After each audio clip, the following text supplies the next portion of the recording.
I never thought I would find myself facing a toxic boss who would humiliate me publicly, but that is exactly what happened.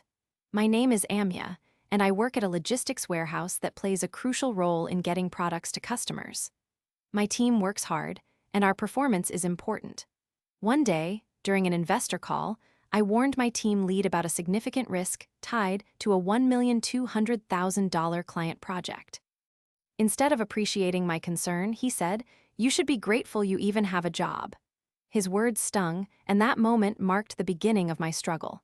After that call, things took a turn for the worse. My team lead's decisions led to several costly mistakes, and instead of taking responsibility, he tried to pin it all on me. I could feel the pressure mounting.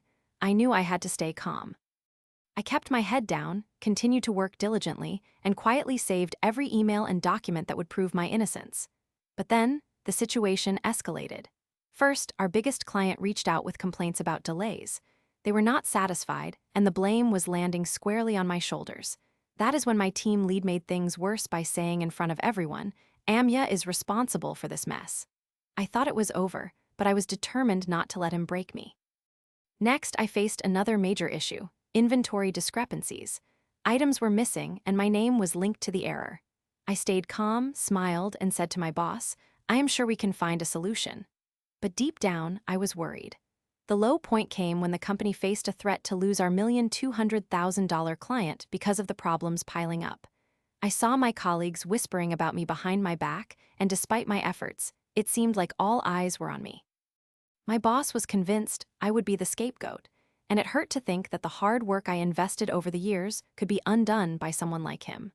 I truly believed I had lost everything. I decided I needed to dig deeper into my email threads and pin down the facts. I spent hours organizing every piece of evidence I had, and I discovered a crucial email where I had pointed out the risks and asked my team lead to reconsider the decisions being made. The turning point happened during our next investor call. Tension filled the air as leadership and clients demanded answers about the ongoing issues. I stood there, ready to reveal the truth I had worked so hard to compile. When my team lead was asked to explain the mistakes, he stumbled over his words. What he did next shocked me. Instead of owning up to his failures, he pointed at me and said, "Amya played a part in this too." That was my moment.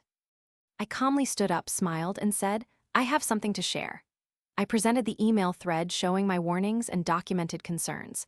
The room fell silent as I pointed out the dates and timelines, proving that my premonitions had been ignored. The leadership team turned to my boss, and I could see the color drain from his face.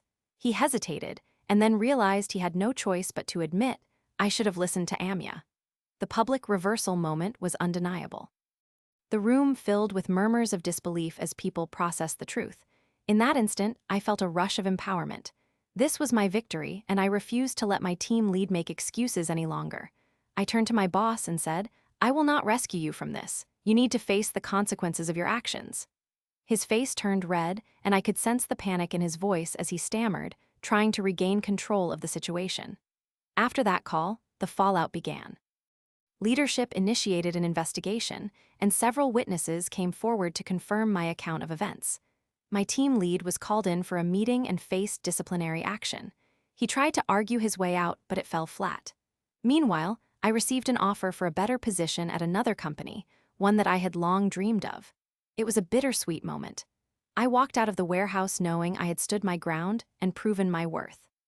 As for my former team lead, he eventually lost his position and credibility. It was satisfying to see justice served without hatred or violence. I learned that in the face of betrayal, staying calm and gathering evidence can change the game. I realized that speaking up, even when it seems daunting, is a powerful tool. In the end, I took a big step forward in my career, leaving behind a toxic environment. My story is a reminder that standing up for yourself can lead to new beginnings, and that the truth always has a way of coming out in the open.